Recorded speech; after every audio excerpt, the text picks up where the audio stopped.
네, 알겠습니다. 네, 조금 있다가 그 말씀 듣는 시간 준비되어 있습니다. 말씀 주십시오. 그때 듣겠습니다. 그러면 인터뷰 맨날 빌려오죠. 네, 네, 알겠습니다. 우리 좀 해야 돼요. 네, 네, 모자리니까 아이고 시간 저기 있는데 시간이 아무것도 지나가신다. 할일 없이 인터뷰 만들었어.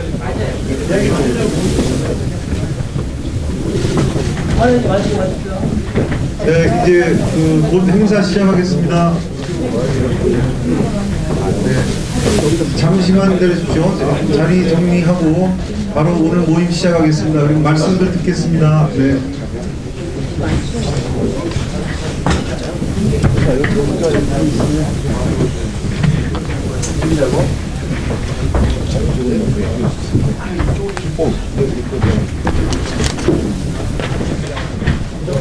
네, 자리 정돈되는 대로 오늘 모임 시작하겠습니다. 네.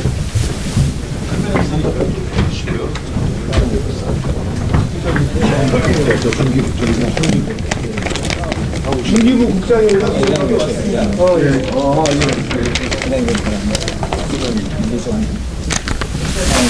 여기 세 명 있어요. 기자님들이 사인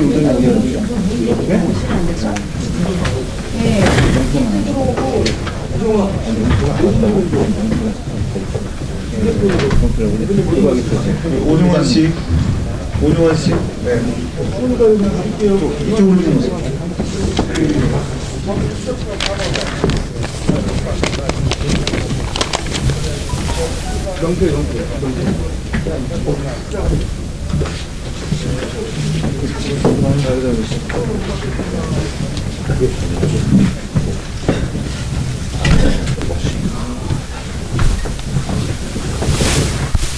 네, 자리 정돈 좀 부탁드립니다. 네.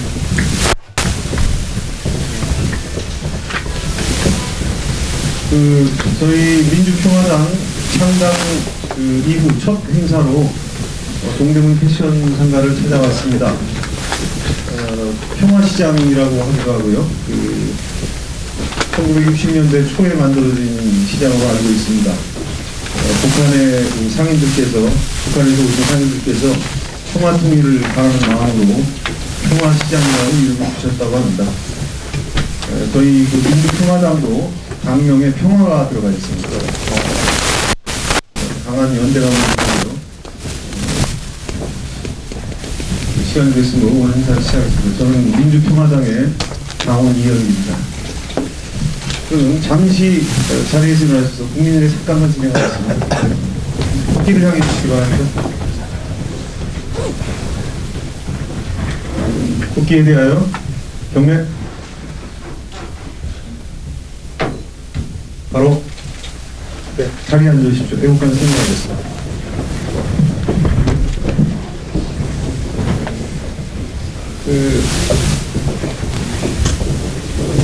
오늘 이 자리에 참석해 주신 우리 동대문 패션 상인연합회 임직원 임원 여러분들과 또 민주평화당 소속 의원님들 잠깐 소개해 드리도록 하겠습니다.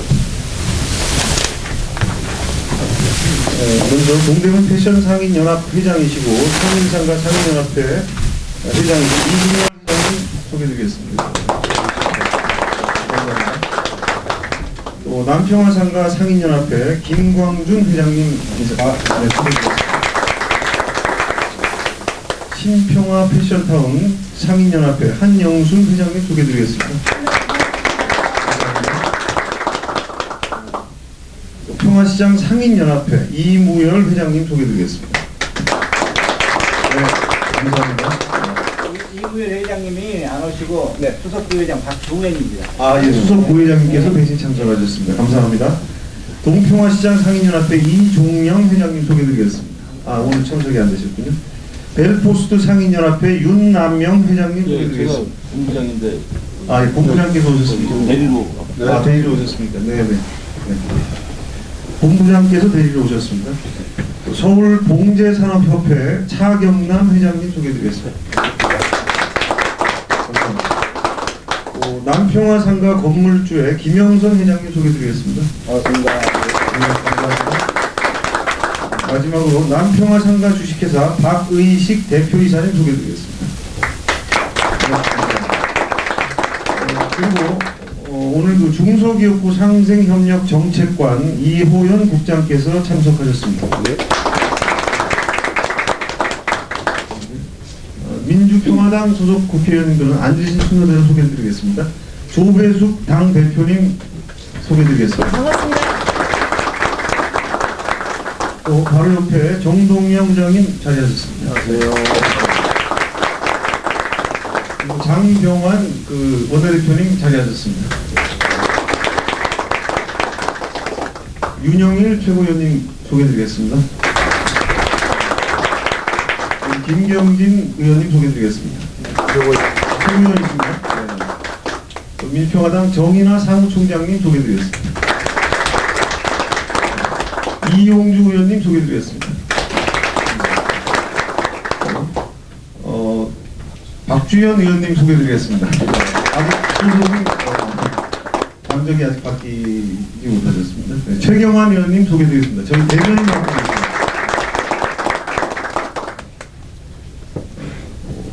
다 제가 소개해드렸나요? 지금 이쪽에 나온 게 있는 것 같은데. 양미강 여성위원장님 소개해드리겠습니다. 네. 네, 그러면 먼저 이승열 상인연합회 회장님께서 인사 말씀 잠깐 드리겠습니다. 네, 감사합니다. 갑자기 뭐 인사말을 하라고 해서 준비는 못했습니다. 생각난 대로 몇 가지만 말씀을 드리도록 하겠습니다. 자유평화당을 창당하시고 바로 민생 탐방에 나주신 여러분께 민주평화당입니다. 네, 민주평화당 창당하시고 바로 찾아주셔서 대단히 감사하고요. 제가 드릴 수 있는 얘기는 우리나라가 현재 여러 가지 어려움에 있습니다. 특히 동대문도 똑같습니다. 대한민국의 모든 자영업자들이 어렵지 않은 곳이 없습니다. 어렵지 않은 사람도 없고 다 아실 겁니다. 저희들 뭐 장사 잘 되게 해달 이런 말 안 드리겠습니다. 저희는 실질적인 건의사항만 말씀을 드릴 것이고요.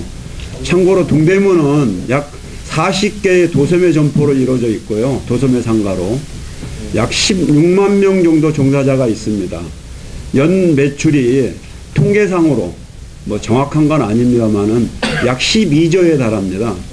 그리고 동대문은 말 그대로 동대문 자체가 세계적인 브랜드입니다.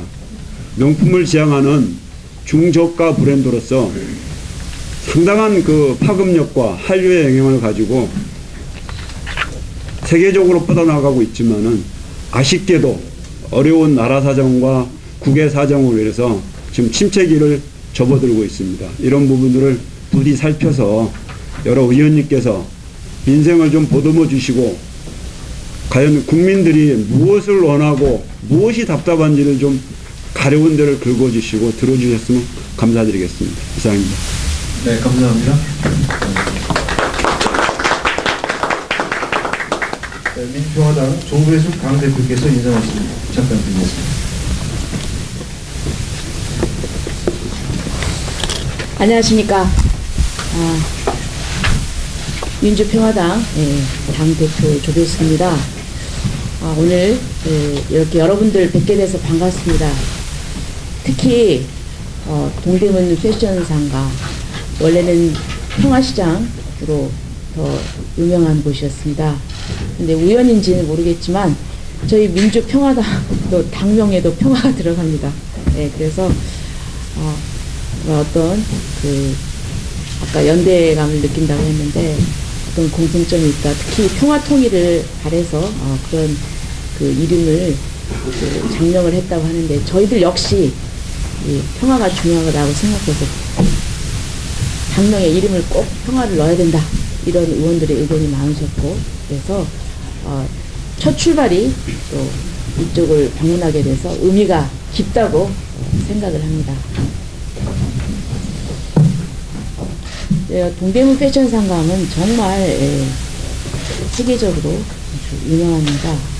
디자인 기획에서부터 그리고 또 제품을 만드는데 아주 빠르게 만들고 그다음에 유통, 도매, 소매 유통이 아주 빠르게 되는 그리고 또 중국과 러시아, 일본 이런 쪽에서 상당히 파급력을 가지는 그런 어떤 있습니다. 그런데 작년에 사드로 좀 여러 가지 여파가 있었고, 또 전환법 때문에도 작년에 제가 상임위가 산자였기 때문에 여기 시장에 와서 전환법 관련해서 우리 상인들과 간담회를 가진 적이 있었습니다. 이제 전환법은 이제 올 말에 이제 개정이 되었고요.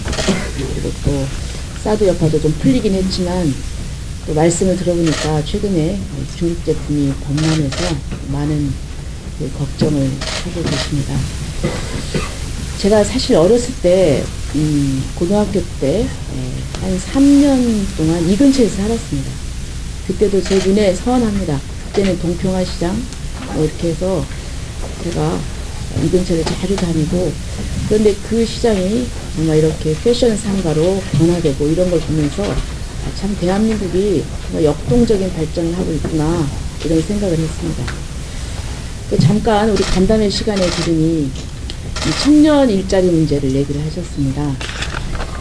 정부에서도 뭐 청년 일자리 한다고 하면서 창업, 그러면서 뭐 IT 자꾸 그런 쪽으로 말씀을 하시는데, 저는 이 패션 상가에 이거를 국가가 관심을 가지고 잘 지원만 한다고 하면은 오히려 청년 일자리들을 창출할 수 있는 좋은 곳이다 이렇게 생각을 합니다. 그래서 잘 되기를 또 바라고 또 저희들 열심히 지원하도록 하겠습니다. 그런데 오늘은 여러분들의 그 말씀을 많이 들으러 왔습니다. 그래서 저희 얘기는 이것으로 줄이고, 또 여러분들께서 허심탄회하게 꼭 하시고 싶은 말씀을 좀 많이 기탄 없이 해주시면 감사하겠습니다. 감사합니다. 그러면 이 자리에 참석하신 그 네 분의 말씀을 먼저 쭉 들으시고, 그리고 거기에 대해서 이제 그 말씀을 서로 나누시면 될 것 같습니다. 먼저 상인연합회장 이승열 회장님께서 말씀을 주시겠습니다. 그 자료 뒷면에 간단하게 말씀하신 요지는 정리가 되어 있습니다. 두 번째 장을 보시면 정리가 되어 있습니다. 이승열 회장님 부탁드립니다. 네, 사실 주어진 시간이 짧은데 많은 얘기를 하고 싶으나 저 말고도 발언해야 될 분이 많이 있는 걸로 알고 있습니다. 저는 간단하게 세 가지만 짚어서 민주평화당 국회의원님들께 꼭 부탁을 좀 드리고 싶고, 여기 중소기업부에서 나오신 담당자께서도 현안을 좀 경청해 주셔서 가능한 것은 즉시 좀 시행할 수 있게 도와주시기 꼭 부탁드립니다. 제가 이런 얘기를 시작을 한번 해보겠습니다. 아까 말씀드렸듯이 대한민국의 자영업자들 치고 어렵지 않은 곳이 없습니다. 자영업자가 가장 밀집된 곳이 동대문이기도 합니다. 약 16만 명의 종사자들이 있고요. 3만 5천 개의 점포가 밀집되어 있습니다. 도소매로 구분이 되는데, 이 많은 사람들이 가장 시급하게 여기는 것이 주 5일제 문제입니다. 사실 저희 같은 시장들은 각 상가의 특성상 각 상가마다 개문하는 시간이 다 다릅니다. 지금 정부에서는 수년 전부터 주 5일제를 시행해서 국민의 보다 높은 질의 향상과 국민 건강을 챙기고 있는데, 저희 상인들은 365일 잠을 못 잡니다. 어떻게 밤 8시에 대충 오픈을 합니다. 아침 9시, 10시에 폐문을 합니다. 근데 이렇게 토요일 이르시면 좋은데, 토요일 날 아침 9시, 10시에 폐문을 해서 일요일 밤도 9시, 10시에 문을 열고 월요일 날 9시, 10시에 또 폐문을 합니다. 결국은 공식적인 휴가나 행사 외에는 그 며칠을 제하고는 1년 365일 근무를 해야 됩니다. 옛날에는 장사가 잘 돼가지고 돈 욕심에 참고 살았습니다. 지금 국민의 삶의 질이 얼마나 높아졌는지, 또 건강에 대한 관심도 뚜렷합니다.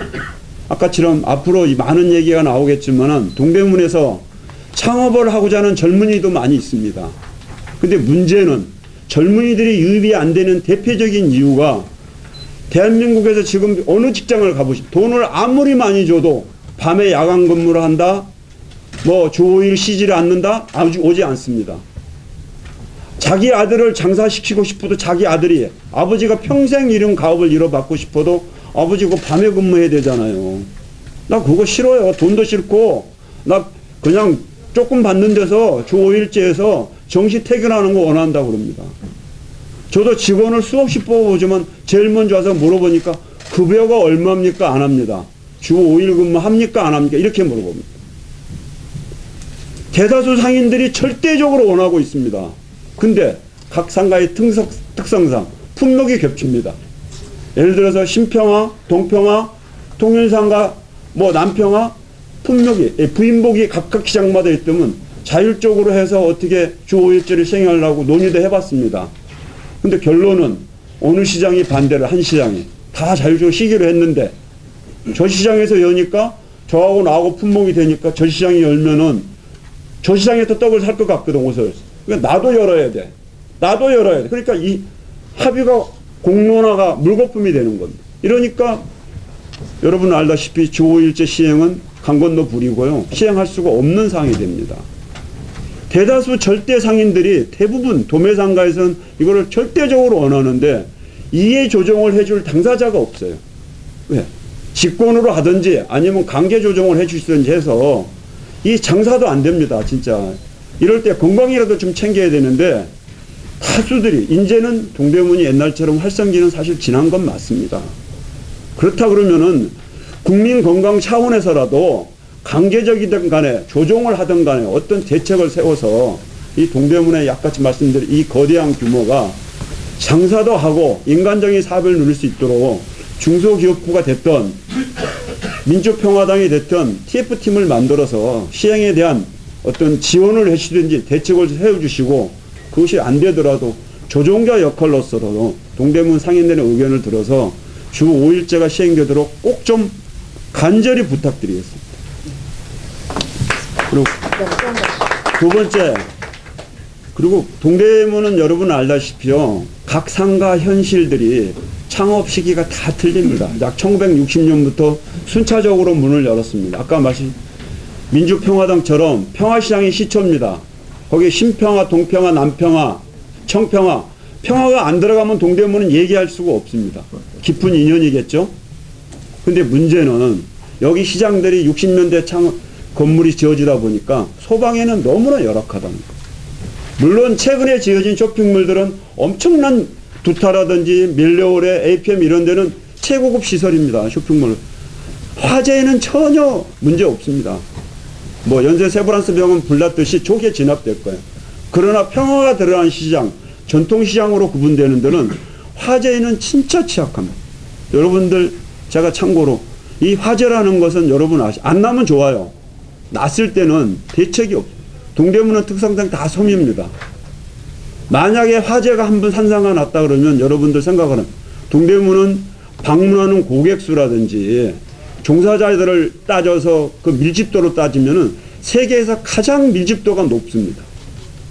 여러분들 현재 집권하고 계신 더불어민주당에서는 세월호가 터져서 반사역을 누셨겠지만은 만에 하나 여기서 상상하기 싫은 어떤 일이 벌어졌다 쳤을 때는 여기는 전부 유독 같습니다. 섬유에서. 전부 폴리에스테라고 단추 이런 걸 해서 갑접을 써. 세월호 이상의 몇 배 사상자가 날 수 있다는 이런 거를 꼭 감안해서 상가 현실을 좀 돌아보시고 시설 현대 자금은 명목화해서 찔끔찔끔 주지 마시고요. 선제적으로 각 상가에 맞는 소방 대책을 좀 지원해 주십사 하는 것이 간절한 또 소망입니다. 끝으로 제가 2년 전에도 건의를 하고 중소 대전에 가서 얘기를 들었는데 동대문은 세계적으로 어디에 내놔도 손색이 없는 시장입니다. 많은 창업자들이 대기하고 있습니다. 그리고 많은 바이어들이 방문을 합니다. 또 많은 지역 상인들이 방문을 하는데 이 동대문 시장 내에 제대로 된 게스트하우스가 없습니다. 2년 전에 중소기업청에서 이거를 실시한다고 그랬는데 아직도 실시 안 하고 있습니다. 저렴하고 값싸게 그리고 좋은 시설에서 머물 수 있는 바이어와 고객들이 편하게 쉴 수 있는 게스트하우스 공간을 좀 마련해 주시길 꼭 부탁드립니다. 이상입니다. 감사합니다. 남평화상가 박의식 대표이사님 먼저 말씀드리겠습니다. 이런 말씀드리겠습니다. 아니, 줄이. 오늘 민주평화당 대표님 방문해주셔서 감사드리고 또 저희 그 많은 상가 중에 저희 남평화 상가를 찾아주셔서 감사를 드리고요. 잠시 동안 제가 장병환 의원님하고 말씀 나눈 거를 좀 이어서 말씀을 드리면 우리 이승열 회장님께서 말씀하신 여러 가지 부분들이 함축된 말씀들도 같이 병행되겠습니다. 이 평화시장이라고 하는 것이 역사가 있습니다. 그 역사 속에서 우리는 저희 같은 경우는 20대부터 지금까지 약 한 50년을 이곳에서 묻혀서 일을 해왔습니다. 오는 동안 세계적인 명품 상가로 발돋움하기까지는 저희들이 이렇게 늙었습니다. 늙어서 늙은 자체가 이제 브랜드가 돼서 일을 하려고 하는데 상표가 없어요. 지금 여기 지금 우리 제품하는 봉제산업 회장님 모셨지만 수십 년 동안 봉제만을 해왔던 이 장인들이 다 사장되고 있습니다. 어떤 대책을 안 세고 있어요. 그래서 제가 제 개인적으로 이 핸드백 제품 만드는 그런 학원을 한번 개설하고 그랬더니 규제가 많아서 되질 않아요. 이 장인들은 16살부터 지금 60살 먹을 때까지 가방만 만들었어요. 옷만 만들었어요. 이 사람들 손끝에는 손만 닿는 제품이 나옵니다. 이런 훌륭한 학박사를 가지고 있는 분들이 지금 사장되고 있다는 겁니다. 이분들을 잘 활용해서 제품을 만들기 시작하면 세계 어느 곳에 가서도 이런 제품 나올 수가 없습니다. 기계화된 제품 그건 따라갈 수가 없어요. 우리나라에서 1995년도부터 2005년도까지 중국에다 모든 기술을 다 이수시켰습니다. 이수시키고 이분들이 대우를 받다가 나중에 나오려고 하니까 몸만 나와야 되게 될 형편이 됐습니다. 왜냐하면 저 대국들은 이 소국에게 한 푼도 보내지를 않으려고 합니다. 쫓겨나왔어요. 거지가 돼서 나왔어요. 여기서 뭐 하냐면 그 좋은 기술 가지고 노동판에 가서 일할 수밖에 없어요. 왜냐면 여기는 제품을 만들어서 팔리질 않아. 왜? 가격이 비싸서. 중국에서 저렴한 기계화된 제품들이 나와지니까 팔 수가 없어요. 그래서 저는 이분들을 모아서 학원을 한번 하려고 제가 홍원동에다 건물 하나 줬습니다. 우리 정동영 회장께서 사시던 그 바로 밑에서 제가 건물 하나 줘서 지금 하고 있습니다. 정동영 회장님이 잘 보시면 이게 사적인 얘기 하는 거지만 조선희 씨가 저하고 제 사돈이십니다.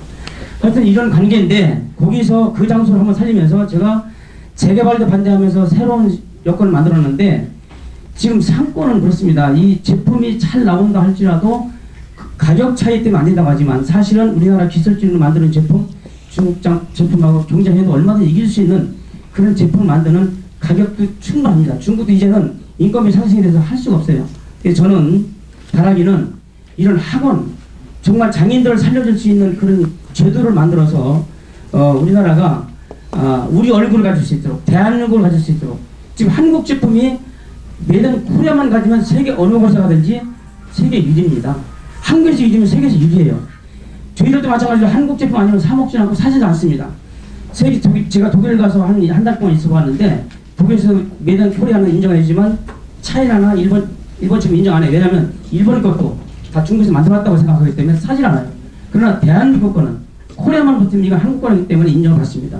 이런 일이 꼭 도와줬으면 좋겠고요. 그리고 제가 패션에 대해서 말씀드리는데 이 대학교와 저희 회사 이 자리에서 제가 대학교 4,600명 있는 대학교와 MO 체결을 지금 하려고 준비하고 있는데 이거는 패션학과가 있어도 패션학과 학생들이 취업을 할 수가 없어요. 그래서 저희 회사하고 만약 가게를 준다면 저희 점포 701개 점포에 701명이 다 취업을 할 수 있는 그런 기회도 만들어지고 있는데 이거는 오늘 시간 될 때 제가 다시 한번 말씀드리기로 하고 제일 지금 문제는 뭐냐면 아까 우리 이승열 회장님 말씀하셨지만 이 동대문 상권에 일자리가 많은데 일자리를 오지 않는다는 겁니다. 왜냐하면 아까 말씀드린 대로 시간이 12시간 근무를 해야 돼요. 또 휴일이 없습니다. 일요일 하루 쉬는 건데 그 하루 쉬는 것도 또 제품을 만들려고 하면 또 제품 만드는 제품 보러 다녀야 되기 때문에 시간이 없어서 잠잘 시간도 없어요. 이런 악성적인 누가 직장에 취직하겠습니까? 그러나 저는 군 부대하고 협약을 맺으려고 하고 있는데 제가 어떤 진중식 체례하는 데 가봐서 보니까 3,000명이 진중 세례를 하는데 가서 제가 그 사단장님하고 논의를 했습니다. 동대문에 일자리가 수만 개가 있으니까 예편하는 예비역 군인들을 다 우리 동대문 상권에 보내달라고. 그러면 다 취업할 수 있다. 그리고 1년간만 수련 과정을 맞으면 창업도 할 수 있는 곳이 동대문이다. 그런 말씀을 드린 적이 있습니다. 저는 여러 국회의원들께서 정말 좋은 일자리가 대한민국에 많다고 하는 것만 좀 말씀을 해주시면 이것이 상생할 수 있는 길이지 않나 하는 생각을 하면서 뭐 긴 시간을 긴 시간 주지 않기 때문에 짧게 말씀드리지만 정말 동대문 상권이 살리려고 그러면 젊은이들이 와야 됩니다. 젊은이들이 와야 되는데 길이 막혀 있어요.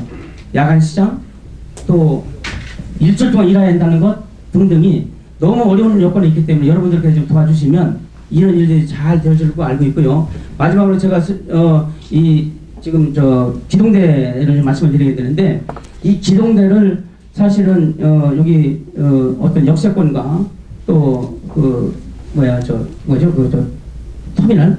터미널 하기로 서울시장님이 먼저 오셔서 말씀을 하셨는데 이게 다 무산돼 가지고 여기다가 또 상가를 짓는다는 얘기는 어저께 제가 들었습니다. 지금 포화 상태예요. 여기 상가들이 모든 상가들이 다 지금 문 닫고 있는데 지금 부모시티도 개점 폐업입니다. 맥살도 개점 폐업입니다. 지금 여기 맥살도 지금 문 열자마자 가보시면 알지만 다 지금 문 공실나 있는 상가인데 여기에다가 또 상가를 진다는 건 말도 안 되는 거거든요. 여기를 공항 터미널해서 글로벌 오는 모든 세계적인 사람들을 이리 모으는 건 몰라도 여기에다가 다시 상가를 진다는 건 절대 반대를 하고 있습니다. 그러니까 여러분들 그렇게 아시고 좀 국회의원들께서 이 동대문 상권을 살리려면 현재 있는 상권만 모두 넘쳐나는데 이 상권 외에 다른 걸 짓는다는 건 절대 반대해 주시기를 바랍니다. 이와 같이 말씀을 드리겠습니다.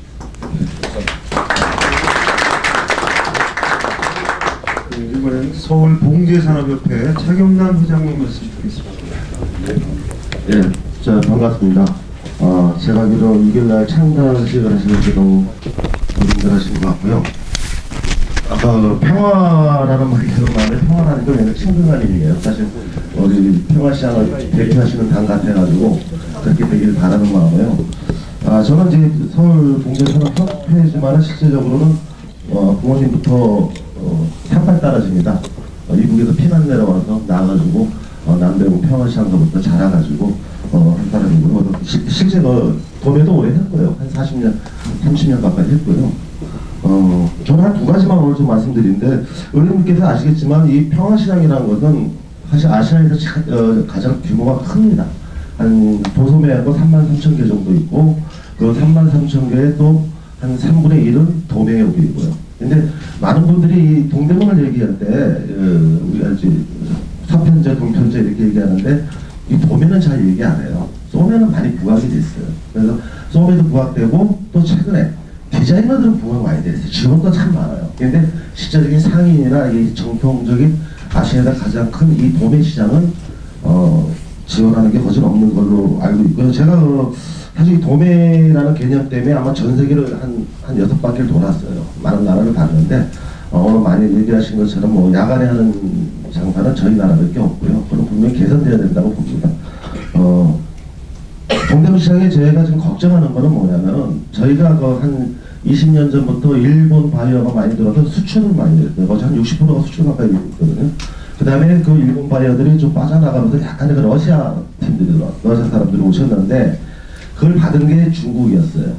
그래서 좀 호황을 누렸는데 사드 때문에 직격탄을 맞았죠. 그냥 초토화라 보시면 돼요. 그러다 보니 공장들도 완전 초토화가 될 거예요 지금. 그래서 제가 40년 동안 봉제를 했지만은 작년 올해 같은 경우는 처음 봤습니다. 그래서 근데 문제는 뭐냐면 그럼 앞으로 어떻게 되는 거예요? 일본 같은 경우는 우리보다 물가가 비싸니까 그래도 일부 와요. 여기서 물건을 해가요. 중국은 안 그렇습니다. 이 사드만 해결돼도 안 됩니다. 왜 그러냐면 사드가 만약에 해결됐다고 칩시다. 자국에서 옷이 나와요. 지금 아까 말씀드린 역으로 지금 수입을 해서 파는 상황이잖아요. 그러니까 그거를 맥을 완전히 끊기는 바람에 다음 먹거리가 사실 없어요. 그럼 중국 바이어 나누면 이제 어느 바이어가 올까요? 대체가 없습니다. 그러면 다양하게 이제 시장이 전략적으로 우리 의원님도 오셨으니까 정부나 국가에서 이 아시아에서 가장 큰 메카, 패션의 메카를 좀 더 살리는 방향으로 가셔야 되는데 제 개인적인 의견은 이렇습니다. 여기가 지금 동대문에 어마어마한 상가가 많습니다. 보시면은. 근데 다 걱정이 뭐냐면 종합 비즈니스 센터가 하나도 없습니다. 외국 바이어들이 와도 뭔가 그분들이 이 정보라든지 어떤 상가에 대한 것, 또 개인적으로 그분들이 어떤 비즈니스를 할 수 있는 공간, 뭐 진짜 뭐 연락을 한다든지 없어요. 제가 이거 지금 수년째, 아니 십몇 년째 외치고 다니는데도 없습니다. 예를 들어서 저 위에 비즈센터 있어요. 노무현 대통령 계셨을 때 그때 청와대 들어가서 건의를 해가지고 지금 10년 만에 만들어진 게 바로 건물이 섰는데, 거기 1층에다가 비즈니스 센터를 만들어 달라고 요청을 했는데도 불구하고 이 동대문 한복판에 있으니까요. 결국은 사단체들이 기업을 해가지고 자기네들 그 어떤 그 사업에 대한 것만 진행이 돼가지고 지금도 없어요. 안타까워요. 그 건물 좋은 거 줘놓고 동대문도 별로 안 들어가요. 그냥 임대업을 해버리니까요. 산업통상부 산하에서 그걸 저기 건교부 쪽에 져가지고 임대업을 하는 거예요. 조금 싸게 줬으니까 들어와라. 그렇게 해서는 이 기술자를 보존 못합니다. 과감한 정책이 필요한데 하질 않아도 결국은 우리 상인들이 외면하는 상황이 될 거예요. 그래서 제가 말하는 거는 종합 비즈니스, 외국인 수출 비즈니스 센터 하나 있었으면 좋겠고요. 그 다음에 말씀드리고 싶은 거는 디자인 뱅크가 하나 있었으면, 디자인 뱅크 센터가 있었으면 좋겠다. 무슨 말이냐면 여기 그 재래시장 같은 경우나 특히 기존 도매시장은 괜찮은데 많은 디자인을 지금 요구를 하고 있는데 재래시장 같은 경우는 쓰기가 참 어려워요. 그래서 이 종합 디자인 뱅크 같은 건 은행과 같은 역할입니다. 많은 여성들, 경력단절 여성들, 많은 여성들이 좀 디자인 뱅크의 공간을 활용하고 자기 디자인을 줌으로써 우리 상인들이 언제든지 그 필요한 디자인을 골라서 쓸 수 있도록, 물론 이게 이제 지원이 따라가야겠죠. 그래서 그 디자인 센터 그 뱅크 같은 경우에는 그 젊은이들한테도 좀 기회가 되는 경우가 있고요. 또 이 상인들이 또 물건 개발할 때 부담이 적고, 그래서 그런 디자인 센터를 좀 잘 활용을 하면은 우리가 좀 뭐랄까요, 그 디자인을 바꿔지. 지금 사실 1년에 그 디자이너들이 12,000명 졸업해요. 근데 12,000명 졸업하는데 많은 분들은 이제 디자인 쪽으로 결론은 안 오더라고요. 그래서 어려운 게 있고요. 그다음에 동대문 쪽에 가장 어려웠던 게 뭐냐면, 제가 볼 때는 아까 수출을 전제하에 종합물류센터가 없어요. 그러니까 우리가 수출을 하기 위해서는 이 동대문 한번에 종합물류센터가 있고, 그걸 또 상인들이 이용함으로써 좀 더 저렴한 가격에 신속하게, 그래서 이런 비즈니스 센터나 디자인 뱅크의 새로운 거를 개발할 수 있는 시스템이나 이런 것이 있어야 다음 먹거리를 어떻게 좀 대책을 세워볼 텐데, 지금 이 종합적인 게 다 빠져 있습니다. 많은 좀 뭐 평화시장 얘기하고 뭐 아시아에서 가장 큰 시장이라고 그러고 했는데 한번 들여다보세요. 없어요. 가장 기본적인 인프라가 없어요, 이게요. 그래서 의원님들이 한번 이거를 좀 잘 좀 숙제 시험 들어주고 좀 됐으면 좋겠고요. 제가 좀 봉제협회인데 동대문 얘기만 하는데, 봉제 쪽은 간단합니다.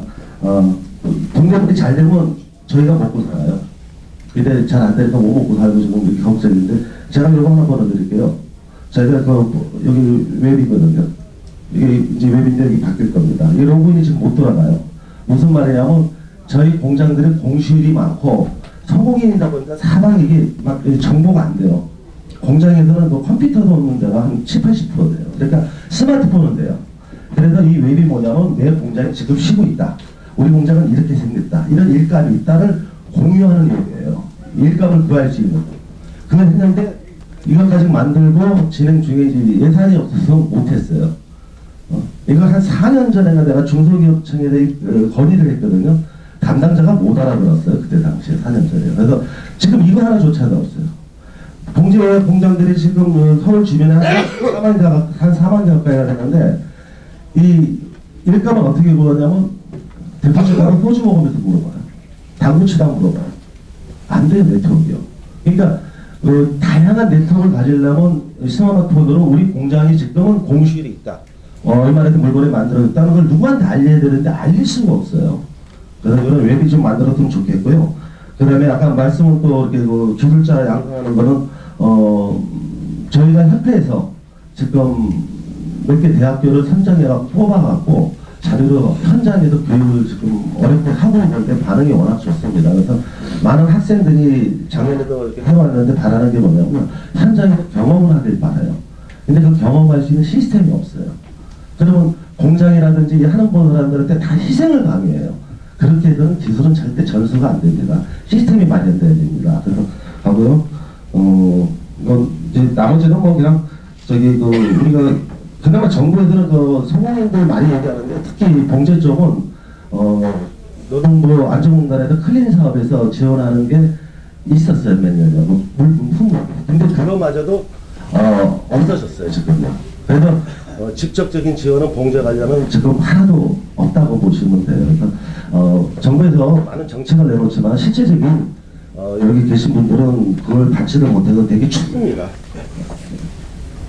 그래서 그리고 이제 마지막으로 말씀드릴 거는 결국은요 일자리가 중요한 게 아닙니다. 일감입니다. 일감이 많으면요 우리가 알아서 돈 더 주고 사람 씁니다. 지금 일감이 동대문도 없고 저희도 없습니다. 예를 들어서 우선 얘기로 지금 올림픽이라고 해서 뭐 국가적인 거 좋지만은 저희들은 추워요. 왜 그러냐면 올림픽 때문에 너무 피해를 많이 봤어요. 얼마 전에 그 올림픽 하면서 롱패딩 잠바가 유행이 됐죠. 됐는데 그거 딱 되고 나서 평화시장 겨울장사 작다놨어요. 다 수입해서 팔았잖아요.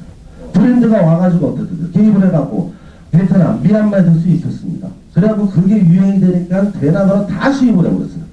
그러니까 시장이 어떻게 되냐면 겨울장사 하려고 잠바집 다 작다놨어요. 한번 거리 나가고 그냥 다 펭귄이에요. 긴 거 딱 입고 걸어다녀요. 그거 하나 사면 누가 동대문 걸 사요. 그래서 이거는 계속 제재인데 우리가 뭔가 이런 수입에 대해서 문제의 수입에 대해서 어느 좀 선이 있어야 되지 않겠냐. 그래서 그런 선을 좀 잘 한번 들여다 보시면은 그래야 우리가 일감이 있는데 결국에는 올림픽은 우리나라인데 물건은 수입 물건 팔고 있어요. 이게 말이 안 되잖아요. 그래서 이런 부분들 수입하는 거 들어오는 거에 대해서 뭔가 좀 브레이크를 좀 이제는 걸어야 된다. 특히 대기업, 중소기업들이 패션 관련 회사들이 무자유하게 수입을 해요. 그래서 이건 어느 정도 아마 국제적인 것도 이걸 문제가 있으면 걸 수도 제도가 가능하다고 저는 아는데 우리나라만 유일하게 제도 안 걸어요. 그래서 수입에 대해서 뭔가 브레이크가 좀 걸어놔야 우리 자영업자들이나 소상공인이 살 수 있다고 봅니다. 네, 제 얘기 여기까지 마치겠습니다. 감사합니다. 마지막으로 신평화 패션타운 상인연합회장 한영순 회장님 말씀 간단하게 듣겠습니다. 저는 좀 간단하게 안 하겠습니다. 앞에 분들 시간을 다 봤습니다. 몇 분 쓰시나? 반갑습니다. 저는 동대문 남대문에서 40여 년 동안 사업을 했고 40여 년 동안 상인연합회장을 그다음에 상인회장을 하고 있는 여자입니다. 여자. 반갑고요. 저는 여러분들에게 이렇게 회의하기 전에 이런 자담회 하기 전에 한 가지 좀 부탁드리고 싶습니다. 여러분은 진심적으로 야당 의원이 좀 되셨으면 좋겠습니다. 왜 여당도 야당인지 아닌지 모르게 그렇게 가는지 모르겠고요. 그리고 대한민국은 헌법에 있는 국가가 인정하는 대한민국 태극기 존중해야 되고요. 어디서나 여러분 행사할 때 애국가 불러주셨으면 좋겠습니다. 특히 민주평화당에 행사할 때는 애국가 좀 불러주십시오. 그거 얼마나 한다고 그거 안 부릅니까? 대한민국 국민 앞으로 후세들에게 우리나라 국가관을 심어주려면 만들어놓은 거 하고 갔으면 좋겠습니다. 예? 저는 그렇다고 뭐 애국당도 아니고 아무 당도 아닙니다. 무당이지만 뭐 이거 좀 꼭 지켜주십시오. 앞에서 좋은 말씀들 많이 하셨는데 저는 작년에 전환법 대책위원으로서 1년 동안 여러분들이 만들어놓은 법 갖고 열심히 싸워서 12월 29일 날 막판에 개정안을 위해서 수고하신 우리 장병환 의원님 또 우리 박지원 의원님 그런 다른 의원님들은 요번에 별로 안 올라왔어요. 민주평화당에서 아시죠? 두 분들 기억하는데 아무튼 이분들 덕분에 잘 개정안이 되었는데 이렇게 상인들도 모르는 법들이 많이 생겨서 위로가 있어서 제가 말씀드리는데 아까 우리 동대문 시장하고 남대문 시장은 서울시에 있는 구가 25개 구 중에 36개가 있는 도매상입니다. 도매상, 소매상. 그렇게 많이, 구보다 많이 집합되어 있는 이 상가가 아까 말씀하신 대로 상인은 얼마나 아까 한 35,000명 소상공인의 반이 여기 다 있다고 집합했다고 보시면 되는데 이런 사람들이 밀집해 있다 보니까 제가 남대문서부터 출발을 했지만 이게 야간에 문을 여는 이유가 있었어요. 여러분들이 가셔서 야 거기가 뭐 이렇게 안 되고 힘들다 하니까 낮에 개장하자 이렇게 또 법 바꿔 놓으시면 무지하게 교통 대란 속에서 살 수가 없는 게 나옵니다. 그래서 미리 말씀드립니다.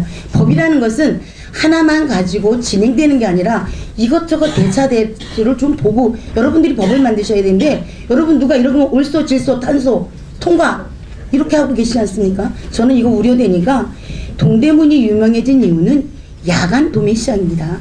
남대문이 11시 열다 보니까 야 우리가 좀 더 빨리 열자. 그래서 8시 열기 시작해서, 왜냐하면 여러분들이 퇴근 시간에 여기 문을 열다 보면 주차 공간이 문제가 안 되기 때문에 그 여러분의 선조들은, 의원님들은 그걸 계산하고 야간 시장을 개방해야 됐고, 그리고 완데이 여기 주변의 동남아시아 요런 아시아권에서는 하루만 오면 쇼핑하고 저녁에 와서 물건 쇼핑하고 아침에 가면 그 다음날 가는 완데이 쇼핑이 가능했기 때문에 야간 시장이 가능했는데, 아까 말씀하신 것들은 시간을 좀 줄이자, 전략하자 이런 거지, 갑자기 여러분이 이게 낮으로 둔갑해버리면 다시 제2차의 혼란이 와서 말씀을 드리고요.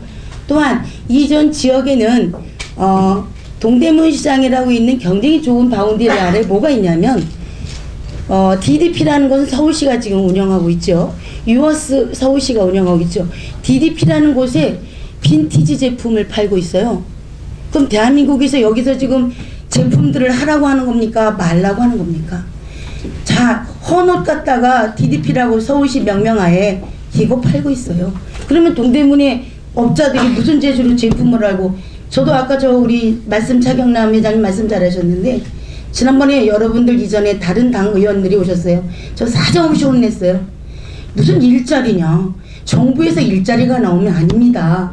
일감, 일거리를 만들어야자고 하셔야지. 여러분들이 정부에서 일자리, 그러니까 일자리, 야 뭐다, 이게 좀 잘못됐다.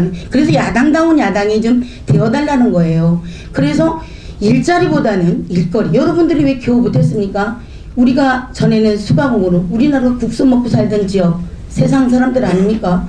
그래서 젓가락으로 운동하다 보니까 미국보다 우리가 수학 경제에서, 수능 경제에서 1등 하는 이유가 뭐예요? 그 미끄러운 곳을 먹어본 머리가 연습이 돼 있기 때문에 똑똑한 대한민국 아닙니까? 그럼에도 불구하고 우린 지금 역발상으로 맞지 않는 일을 하고 있는데, 제가 여러분들이 동대문이 왜 장사가 안 됩니까? 사드 때문에 모함에 이렇게 했지만, 저는 언제나 말씀드린 것지만 연차적인 것이다. 대한민국 상인들이나 사람들이나 소비자들은 나라가 안정되고 시끄럽지 않아야 돈을 쓰고 싶습니다. 맨날도 뭐가 뜬다 온다 시끄럽고 뭐 어쩌고 하는데 장사 됩니까? 그리고 대한민국 동대문 시장은 전 세계 바이어들이 오는 곳입니다. 우리 이용주 의원님, 박지원 의원님, 최경 의원님, 특별히 정동영 의원님, 여기 평화시장의 어머니 원조시장인데, 평화시장에 여러분 옷 한번 살아나보신 적 있습니까? 가끔 있습니까? 네, 부지하게 애국하고 계십니다. 자, 이러린 만큼 이제 대한민국 소비자들은 여기 들어오고, 외국인들이 여기 대한민국은 여기가 도매시장이니까 여기서 물건을 받아 팔면 다시 한번 거기 지역에서 팔게 되는, 이게 분배 정권이 돼야 되는 거지. 여기로 모두 다 소매상까지 몰리면 지역 소매는 여러분, 지역 부는 누가 어떻게 살릴 것입니까? 여러분, 내가 그 우려에서 아까 그 말씀 꼭 드린 겁니다. 뭐든지 흘러가야 됩니다. 대기업도 대기업에서 소기업, 중기업이 흘러가야지. 여러분의 자녀들은 다 대기업 집어넣으려고 했으면서 대기업은 없애려고 그러고, 이런 건 앞으로 정책적으로 하지 말고 여러분들이 정말 무엇이 옳은가, 우리나라를 살리는 게 어떤 길이 좋은가를 좀 기억해 주시고, 제 소론이 좀 그렇게 같습니다. 그래서 저는 아까 여기 말씀드린 대로 수도 없이 여러분이 사드 때문에 뭐 안 된다 인터뷰를 많이 나왔었을 때, 아니다. 대한민국은 IMF라는 것도 정말 얼마나 잘 이겨나갔습니까? IMF 때 우리나라 모든 기계, 기술까지도 중국에 다 팔았습니다. 김대중 정부 때 모든 기계까지도 싸구려로 다 팔았어요. 그래서 기계까지, 중국에서 심지어 66하면 8266이면 7788, 99도 모두 팔통이 똑같이 나왔었어요. 그러던 중국이 대한민국 기술, 사람까지 다 주고 나니까 지금 세계, 일본 애들 다 중국 가서 물건 만들어요. 러시아, 미국 다 중국 가서 물건 만듭니다. 그 친구들 50장만 만들어도 이제 물건 만들어줍니다. 이런 나라로 바뀌었어요. 대한민국에는 갈 데가 없어요. 왜? 세월호 여러분 3년 동안 얼마나 많이 씨름하셨습니까? 그때 대한민국 시장 다 죽었고요. 그러자마자 메르스 터져가지고 전세계 사람들이 다 병 걸려 죽는 것처럼 다 오버해갖고 대한민국에 외국인 한 명이나 들어왔습니까? 그때 여러분들이 이거 아니다, 중국의 기자들은 AI 뭐 무슨 병균 거 하나 했다고 숙청시켰다고 들었어요. 대한민국 경제를 누가 어떻게 가고 있는지, 어떤 노선으로 가고 있는지 알아서 앞으로 이런 거 너무 길게 가지 말고 작게 하지 말았으면 좋겠습니다. 그리고 나서 또 이런 것들, 사드, 여러분들 사드 막 반대하셨잖아요. 하지 말자고. 그래놓고 이번 정부 어떻게 했습니까? 추가 배치하지 않았습니까? 그렇죠. 그러면 여러분들도 이거는 대한민국을 위해서 해야 되는지 말아야 되는지, 앞으로 이걸 안 하면 중국에 질질 끌려다닐 건지 고리를 끊고 가주셔야 할 문제, 그거 안 하고 다 바뀌고. 자, 중국이 안 들어오면 다른 나라 인접국가가 들어오게끔 해야 되는데 매일 연일 뉴스에는 중국이 우리를 밥 먹여주려 사느냐, 중국 있다는 얘기죠. 여러분들이 앞으로 이런 것들을 야당 우리 민주평화당 얼마나 좋습니까? 민주평화당 의원들께서 이 일들을 좀 전개했으면 좋겠고요. 가장 목적인 것은 이렇게 사드 때문에 중국에서는 한 명도 들어오지 않을 때 인천 부도항에는 제 사진에 다 있어 수 없는 물품들이 매일매일 넘어왔습니다. 중국산 제품이 수도 없이 나왔습니다. 전환법 왜 나왔습니까? 전기안전품질공법인데 옷에 무슨 입으면 그게 병나서 죽는 것처럼 거기다 같이 붙여놔가지고 인터넷이 한 장 팔리겠습니까? 뭐겠습니까? 이런 것들 여러분들이 사전 점검하지 않은 일들로 여러분들이 법을 만든 걸도 대한민국 국민들뿐만 아니라 상인들은 앓고 있다. 그러다 보니까 상권도 무너졌고 모두 무너졌다. 제가 간곡히 부탁드릴 것은 지금 일자리 만드신다고 문제하시는데 일거리가 있어야 됩니다. 중국 물건 저렇게 포대기로 찻대기로 들어오는 거 안 들어와야 됩니다. 얼마 전에 국회의원님들 제가 말씀드렸습니다. 여러분 밤잠 안 자고 부두를 한번 가보셨습니까? 시장을 한번 나오셨습니까? 말씀드린 적이 있습니다. 왜요? 여러분들이 발품을 떨어서 알겠습니다. 좀 제가 줄이겠습니다. 제가 하는 얘기는 이런 것들을 좀 듣고 쓴소리 좀 듣고 가야지. 맨날도 여러분 잘하고 있다 뭐 여러분 이거 해달라고 그러면 나 여기까지 의원님들 계시지만 한 번도 비즈센터, 바이어센터 허다못해 외국인들이 오면 인터넷이라도 되게 인터넷센터 이런 거 수없이 제가 말했지만 안 돼서 내가 얘기합니다. 아셨죠? 그러니까 중국의 물건이 저렇게 쏟아져 들어오지 않아야 대한민국 창신동, 신당동, 만리동 이 일대들이 살아나고 이 일대가 살아나야 대한민국 경제가 살아납니다. 그래야 동대문이 살아날 때 여러분들도 편안하게 의의 일을 하실 수 있고 대한민국 국가는 발전할 수 있다고 생각하고 그 차후에 소소한 일들은 여러분들 자주 나와서 개인적으로 말씀은 저희 가지고 있는 40년의 팁을 다 드리도록 하겠습니다. 여러분은 정권의 베테랑이시지만 저는 장사하고 어떻게 하면 대한민국 장사꾼들이 잘 살 수 있는지를 연구한 사람이니까 그렇게 부탁드리겠습니다. 고맙습니다. 말씀 감사합니다. 장경환 의원님 말씀 일단 말씀 좀 듣고 조금 시간 네.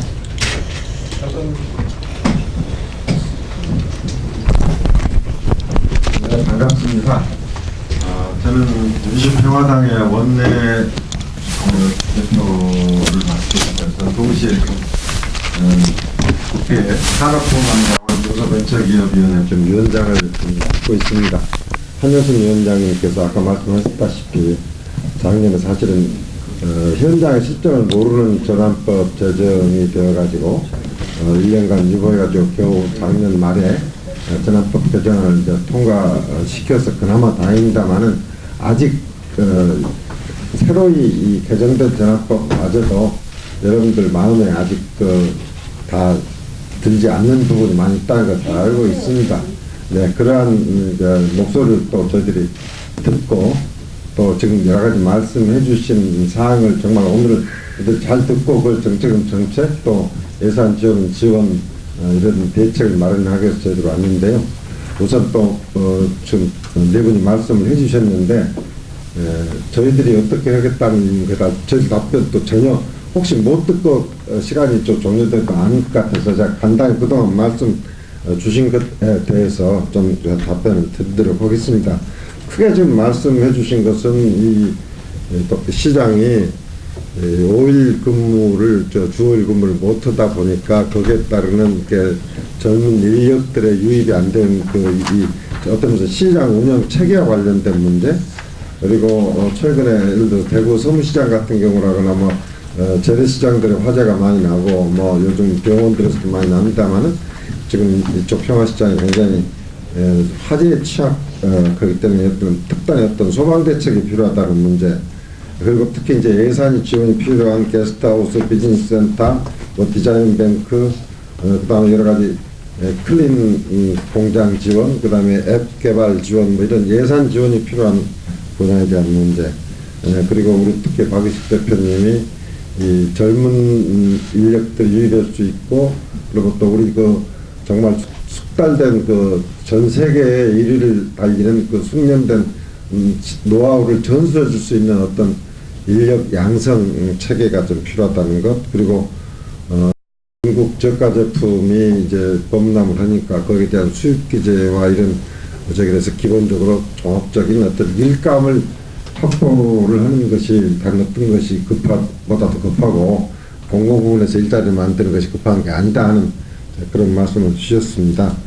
근데 아까 야간 근무 체제에서는 우리 한 회장님께서 이제 이거 단순히 졸속으로 야간 근무 뭐 그냥 뚝딱해서 적용한다면은 이쪽의 그 교통 문제, 그리고 지금 실제 아세안하고의 최근에는 아세안하고 교역이 굉장히 늘어나고 있습니다. 중국보다도 그쪽에 우리가 투자도 많이 하고 그쪽에 우리 제품 수입도 늘어나고, 그러니까 아까 박 회장님도 그쪽에다가 사실 이제 배송 센터를 설립을 해가지고 그쪽 시장을 개척을 하겠다는 말씀 보셨는데, 이 원데이 쇼핑 이것도 굉장히 중요한 적이기 때문에 그러한 역사적인 그 연유를 무시해서는 또 이게 안 된다는 말씀을 주셔서 이 부분 그렇지 않아도 지금 여기 오늘 제가 이호연 중소기업 벤처기업부의 그 상생협력국장을 제가 초청을 한 이유가 저희도 정치권에서 한번 립서비스만 하고 갈 것이 아니고 중소기업이 바로 이 재래시장 담당 국장입니다. 우리 동대문 담당 국장이기 때문에 직접 듣고 정부하고 저희들이 이건 지속적으로 저희들이 팔로우를 하겠습니다. 저도 위원장이니까 안 하면 제가 중소기업부 계속 혼을 내면서 대책을 이렇게 지속적으로 추진하기 위해서 오늘 같이 왔고요. 이 말씀 주신 것을 다 사실 저희들이 추진해야겠습니다만 야간 근무 체제는 근본적으로 한번 그 부분을 그래서 아마 장기적으로 한다고 태스크포스를 구성해서 좀 논의해야 한다는 이유도 주신 것 같습니다. 지금 화재 취약적인은 사실 이미 중기부에서 지난번 서문시장 이후에 일부 좀 대책을 강구를 했습니다. 지금 화재 보험에 가입하는 문제라거나 여러 가지 대책을 강구했는데 이번 예를 들어서 밀양과 제천 화재 사건 이후 이제 전국적인 그 대규모의 이제 소방 진단을 이제 실시를 하기로 했으니까 단순히 그런 오히려 어떤 시설물보다도 대규모의 지금 시장이기 때문에 중소기업부에서는 이 부분에 대해서 반드시 좀 대책을 강구를 해 주시기 바랍니다. 아까 예산 지원이 필요한 사항들은 사실 하나하나 저기 말씀드릴 수 없고 이 부분은 중앙정부에서 할 수 있는 것도 있고 시와 또 구청과 이게 또 협의가 돼야 하고 이런 이제 전부 또 자부담이 전혀 없이 지원해 줄 수 있는 사항들은 아닙니다. 그래서 이런 부분들에 대해서 중앙정부, 시, 뭐 구청, 시장 관계자처라고 해서 이것도 굉장히 좀 태스크포스를 만들어 가지고 어차피 이건 연차적으로 좀 할 수밖에 없기 때문에 우선순위를 좀 정해서 이것 하는 그 계획을 저희들도 계속해서 팔로우를 하도록 하겠습니다. 국가 전체적으로도 인력 양성 체계는 시급하고 저도 지금 대학 총장을 하면서 이저 패션 의류 학과를 저도 운영을 해 왔습니다. 그런데 사실 그 지방대학 출신들은 이 길을 잘 모르는 사람도 실제 많이 있습니다. 그러니까 이것은 사실 미스매치 문제도 있다고 생각이 됩니다. 그래서 아마 지방대학도 관심 좀 가져주시면 저희들도 좀 중개 역할을 좀 하도록 좀 하겠습니다. 아무튼 저희들은 그냥 공공부문에서 일자리를 만드는데 이 국가 재정을 허비하기보다는 결국 민간 부분에서 일감이 많이 늘어나서 그에 따라 자동적으로 일자리가 늘어나도록 하는 것이 시장의 원리고 또 그게 그러한 정책 개발과 예산 지원에 정부가 신경을 써야 한다고 생각합니다. 말씀 주신 그 사항들 저희들이 앞으로 지속적으로 이렇게 팔로우해서 뭐 한 술에 배부리지는 않더라도 저희들이 계속 우리 지금 상인연합회에서 주신 건의들 이렇게 팔로우해서 좀 다만 한 가지 두 가지라도 이렇게 해결되도록 노력하겠습니다. 제가 보충 답변을 조금 드릴게요. 평화당, 민주평화당을 평화당이라고 할 수도 있는데 평화시장에 온 것은 그냥 우연이 아니고 저희가 당 만들고 첫 번째 민생 속으로 뛰어든 곳이 평화시장입니다. 조금 뒤에 이제 조배숙 대표께서 평화시장, 동대문 평화시장에 대한 민주평화당의 공약, 약속을 하고 저희들이 이제 지속적으로 추진을 할 텐데요. 평화시장은 우리 아까 박이식 대표님도 잠깐 말씀하셨지만 저는 평화시장의 아들입니다. 저희 모친께서 시골에서 농사 지시다가 올라오셔서 저 사금동에서 민식 몇 대 놓고 봉제해서 제가 새벽 4시면 77번 버스 사금동 서울역 가는 버스에다가 옷보따리 짊어지고 와서 여기 신평화, 동평화, 통일상가에 물건 배달하고 그리고 원단 뜨고 실, 단추, 고무벨트 이런 거 사서 그때 세발 3년 용달차에 싣고 집에 가서 가다 놓고 번 떠가지고 이제 재단도 하고 제가 이 봉제에 대해서는 그 당시는 뭐 원시적인 시대였지만 그 역사에 대해서 애환에 대해서 잘 합니다. 오후에 제가 수금하러 와서 금방 수금이 안 되니까 2층 올라가는 철제 계단에 앉아서 책 보고 앉았다가 그 장면들을 우리 평화상가 사장님들이 기억을 하시더만요.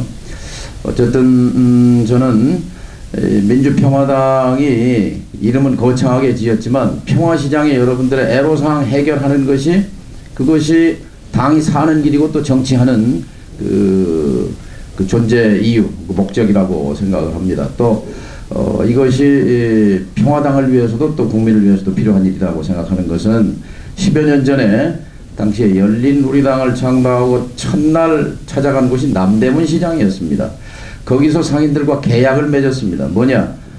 이 당을 성공시켜주면, 지지해주면 여러분께서 원하시는 재래시장 특별법 해방 후에 한 번도 국민의 세금을 개인 사업이기 때문에 그 세금 지원을 못 받았는데 특별법을 만들어서 주차장 문제 또 시장의 수건 사업을 현대화를 해결하겠다 그래서 약속을 지켰습니다. 그래서 만들어진 것이 재래시장 지원에 관한 특별법이고 지난 12년 동안 1년에 2천억씩 해서 1,500개 시장 가운데 1,350개가 현대화 사업을 했어요. 50억, 100억씩 지원이 돼서 이따가 이제 그 조배숙 대표께서 발표한 내용을 가지고 우리는 지속적으로 그 공약을 지키기 위해서 노력을 할 것입니다.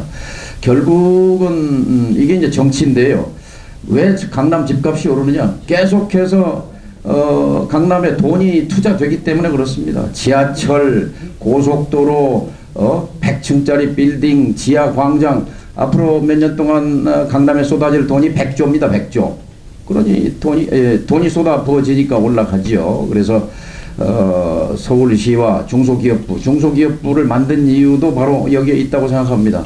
그 물류센터, 비즈니스센터 몇 가지 말씀하셨는데 결국 의지 문제입니다. 우선순위의 문제고 민주평화당이 말하자면 필요성은 다 청와대 가서 얘기해서 해준다고 해도 안 됐잖아요. 그건 우선순위에서 밀렸기 때문인데 민주평화당이 할 일은 바로 평화시장의 요구를 최우선순위로 끌어올려서 국회에서 또 국정감사에서 또 예산국회에서 하여튼 예를 들어서 청와대 정당 대표 회담에서 각종 채널을 통해서 평화시장에 계신 분들의 가려운 데를 시원하게 긁어드리고 또 아픈 데를 싸매드리고 근데 이제 모든 게 다 또 거래잖아요. 우리가 이렇게 해드리면 민주평화당을 지지해 주시겠습니까? 네? 대답을 확실하게. 예? 아니 확실하게 지지를 해줘야 우리가 또 확실하게 하지요. 박수를 안 치시네 우리 한영순 회장님. 예? 어떻게? 다가 이 여러분의 요구 사항을 받아서 우리가 확실하게 국가의 정책 우선순위로 끌어올리겠다 이 말이에요. 감사합니다. 네. 그렇게 하면 민주평화당 지지해 주시겠어요? 네. 자 그러면 우리 조배숙 대표님의 이 5대 공약 한번 들어보세요. 네, 정말 저희들 창당되고 나서 첫 행동이다. 네, 정말 우연이 아닌 것 같습니다. 말씀 잘 들었고요. 네, 이게 정리를 하다 보면 이렇게 말씀드리면 될 것 같습니다. 먼저 지금 주 5일제 근무를 확실하게 실시하도록 하고요. 자율적으로 안 되니까 어떤 조정이나 직권이나 이런 것도 발동을 해서 하도록 하겠습니다. 네. 두 번째는 물류센터가 필요한 것 같습니다. 물류센터도 건립하고 그다음에 이제 그 외국에서 오시는 바이어들이나 이런 분들 위해서 비즈니스 센터도 건립하고 그다음에 네 번째로는 게스트하우스. 저희 친구도 사실은 저는 지역구가 익산입니다. 익산인데 제 친구도 여기는 아니지만 남대문으로 밤에 물건들을 가더라고요. 근데 그 얘기를 하더라고요. 게스트하우스 같은 게 없어서 참 불편하다. 특히 여자는 무섭다. 이런 얘기를 하더라고요. 네. 게스트하우스 하고요. 그 다음에 디자인뱅크 아까 말씀하셨는데 그래서 이 5가지 이 부분을 저희들이 약속을 드리겠습니다. 그래서 당의 핵심 정책으로 추진해 나가고 저희들이 TF를 구성하도록 하겠습니다. 그리고 여기 우리 중소기업부 와 계시는데요. 중소기업부와 그 다음에 서울시에 지속적으로 요구하고 촉구하고 노력하도록 하겠습니다. 네. 우리 5대 정책 하나 빠져서 중국산 물밑으로 들어온 수입품 배제 그거 왜 제일 중요한 거 빼놨습니다. 아, 네, 알겠습니다. 네, 중국산 수입품에 대해서 수입을 규제를 조정이 필요해요. 지금 너무 많이 들어오니까. 네. 자, 감사합니다. 감사하고요. 네. 잠깐 아까부터 소리 주셔가지고. 잠깐요. 우리 상인을 대표해서 이런 5대 공약사항 및 여러 가지 한 가지 추가 사항에 대해서 당 정책 사항으로 적극 추진하고 도와주셨다는 것에 대해서 감사의 뜻으로 박수 한번 드리시죠. 네, 감사합니다.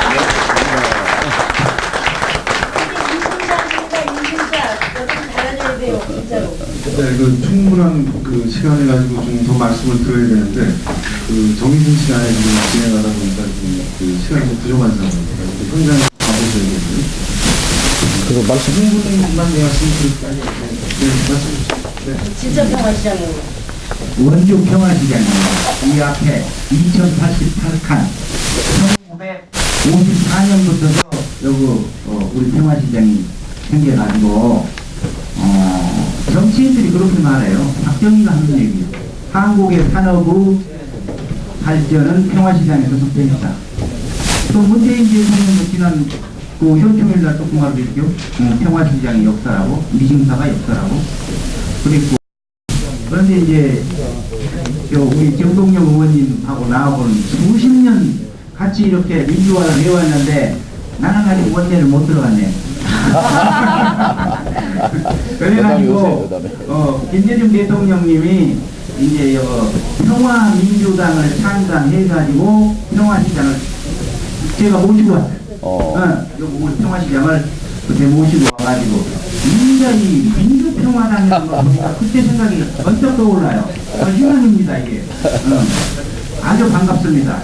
그래가지고 이제 저는 앞에 분들이 다 말씀하셨는데 자 여기서 중요한 것은 우리 이용주 의원님이 지난 2016년 11월 30일 날 평화시장권에 대해서 당명을 그때는 국민의당 이름을 해갖고 성명을 내주셨어요. 그래 엄청 고맙고 감사하고 그래 국민의당을 그렇게 지지를 해왔고 그랬는데 이제 후로 이제 그때 정부 때 이제 안 된 일이 민주화가 이렇게 되니까 될지 알았는데 민주화가 되어도 지구들끼리만 대통령 끌어내리고 거기서 지구들끼리만 하지 우리 이 소비자들한테 느끼는 것이 없어. 그래서 잠깐만요 끊지 마세요. 끌면 자꾸 길어져. 그러니까 간단히 말할게요.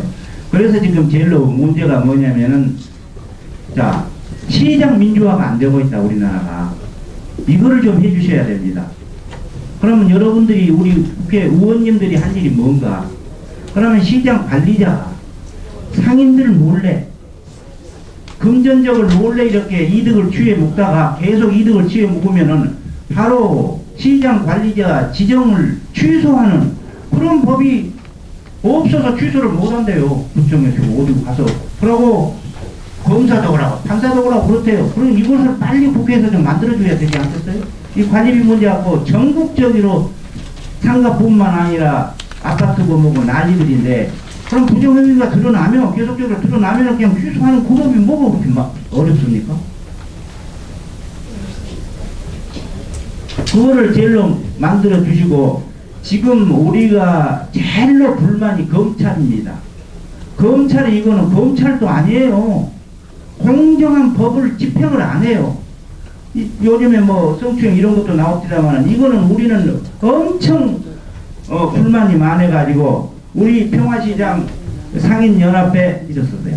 상인연합회 사무총장님이 이 추운데 날마다 검찰총장 출근하는 그 시간에 1인 시위를 하고 있어요.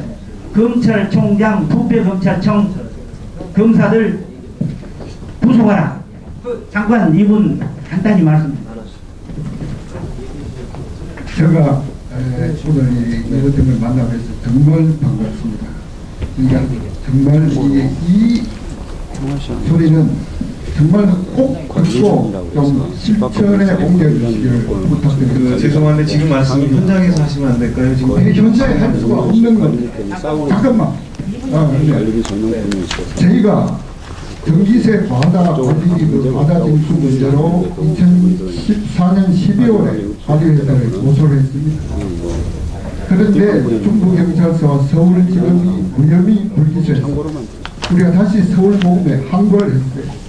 한 달 만에 고검에서 재기수사 결정이 떨어졌습니다. 그리고 2015년 9월달에 그래서 2017년 10월 10일까지 2년 2개월간 재기수사를 하면서 서울중앙에서 검사를 4, 5개월마다 교체를 5명이나 교체를 했습니다. 지원을 한 거죠. 그래서 결국은 무혐의 했습니다. 그 검사에게 물었습니다. 왜 이런 결정을 했냐고. 위에서 이미 결정을 했기 때문에 더 이상 수사할 수 없어서 중단했습니다. 죄송합니다. 이렇게 얘기를 했습니다. 우리 그 검사 고소했습니다. 그리고 서울 윤석열 지검장 그리고 부장검사 3사람, 평검사 2사람 지금 7명의 검사를 직무유기, 직권남용 혐의로 고소를 했습니다. 그리고 매일 아침 8시 반부터 그 10시까지 이 영화에 추인데도 제가 이 마이크를 핸드 마이크를 찍고 썩어도 너무 썩었다. 도대체 이렇게 썩어서 너희들이 뭘 한 거냐. 응? 이렇게 외치고 있습니다. 그런데도 말씀 얘네들 많이 동풍이 죄송합니다. 말씀 좀 줄여주시면 좋겠습니다. 네, 회장님. 정말 이 문제는 우리 평화시장만의 문제가 아니고 전국 제3가 2,300개 모든 상가가 안고 있는 관리비 그리고 상인들 주권에 관한 문제입니다. 예, 뭐 지금 여기 상인들이 기다리고 있기 때문에 반드시 좀 해결해 주시길 바랍니다. 말씀 감사합니다. 네, 감사합니다. 네, 네.